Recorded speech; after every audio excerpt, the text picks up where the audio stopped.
పద్దెంది పడిమెట్ల పైకెక్కి గుడికేగు భక్తులకు ఎదురొచ్చే బంగారు స్వామి ఇరుముడులు స్పృశించి శుభమును దీవించి జన బృందముల చేర జగమేలు స్వామి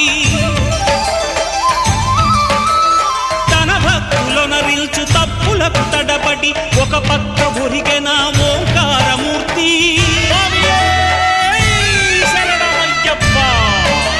స్వాములందరూ తనకు సాయము కాగా ధీమంతుడై లేచె ఆ కన్య స్వామి పట్టబంధము వీడి భక్తతతికై